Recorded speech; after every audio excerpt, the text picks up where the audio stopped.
Bonjour à tous ceux qui se lancent dans la préparation de leur pain maison au levain. Aujourd'hui, je vais préparer le levain pour le pain que je fais la veille. Donc, on va faire une préparation qui nous permettra de réaliser le pain avec la vidéo précédente que vous avez un petit lien dans la description de la vidéo. Alors, je prends mon levain starter. Vous voyez ici, c'est un levain assez vieux que je vais d'abord je vais enlever une petite quantité et jeter. Vous allez voir votre levain tout le temps, il va développer comme une pellicule un peu grise, c'est normal, c'est les produits de vie des bactéries, donc il ne faut pas l'utiliser, vous sans regret vous le jetez, ne l'utilisez jamais. Donc vous jetez une partie et après moi, pour ma préparation il me faut, alors je fais le double, donc il me faut 30 grammes de levain starter. Donc je vais prendre 30 grammes de mon levain starter. Voilà, c'est tout ce qu'il me faut. Je vais prendre d'abord l'eau, donc j'utilise 200 millilitres.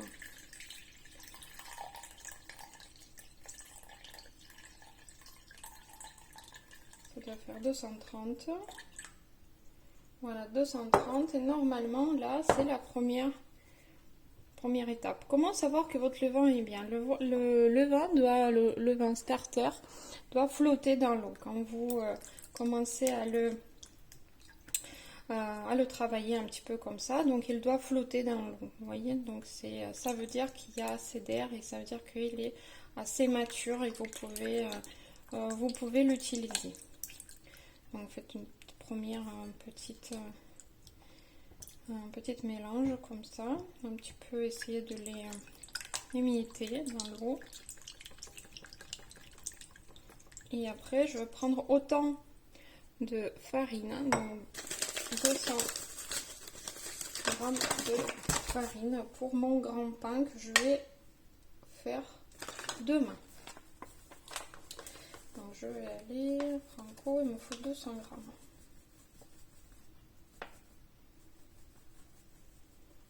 Et à la fin, on va avoir le levain de 100% l'humidité, ça veut dire qu'il y a autant de farine que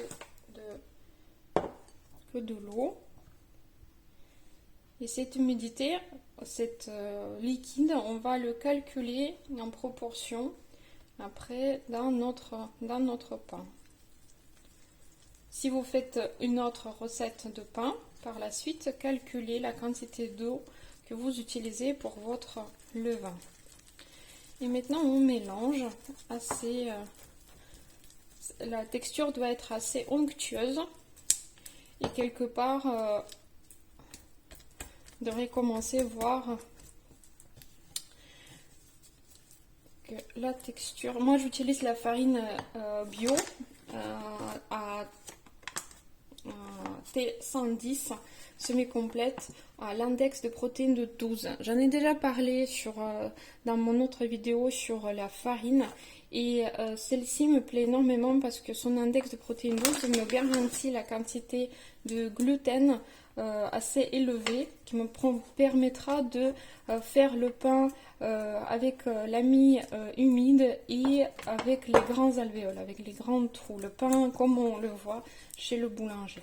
Voilà, vous voyez déjà la texture, c'est comme un, je sais pas avec quoi on peut le comparer, mais on voit déjà que c'est assez visqueux, mais ça reste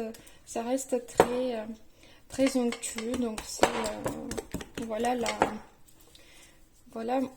mon levain prêt pour demain. Je le fais lever du coup à la température ambiante, par contre sous couvercle, et je vais l'utiliser demain. Par la suite, je vais aussi profiter pour nourrir ce qui reste ici. Je vais bien essuyer ma spatule parce que j'utilise ici la farine de seigle.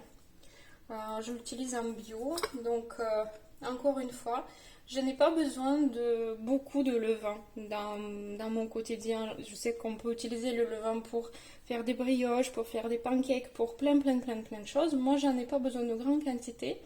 Du coup, je vais le nourrir, mais toujours rester dans les petites quantités. Tout d'abord, je mets de l'eau. Je vais mettre 50 grammes d'eau. Je vais le mélanger encore une fois. Il y a les gens qui changent le bocal. Moi, je fais confiance à mon bocal.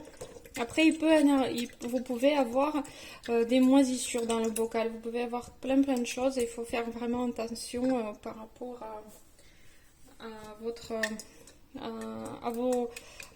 à tout ce que vous utilisez, à vos ustensiles de cuisine pour garder votre bocal le plus propre possible. Hop. Donc on remet et on va mettre 50 grammes de farine de seigle bio. Pourquoi le seigle? Parce que le seigle c'est déjà beaucoup plus facile pour le levain. C'est riche et c'est beaucoup plus facile à faire le levain avec la farine de seigle. Bah, j'étais nickel 50 grammes. J'ai mis au pif et ça a marché. Donc je vais en sachant que je jette tout ce qui est voilà la texture. Je sais pas si ça se voit, la texture de mon levain. Donc à la base, le levain il est assez levain starter, ce que j'appelle. C'est assez compact. C'est beaucoup moins onctueux que le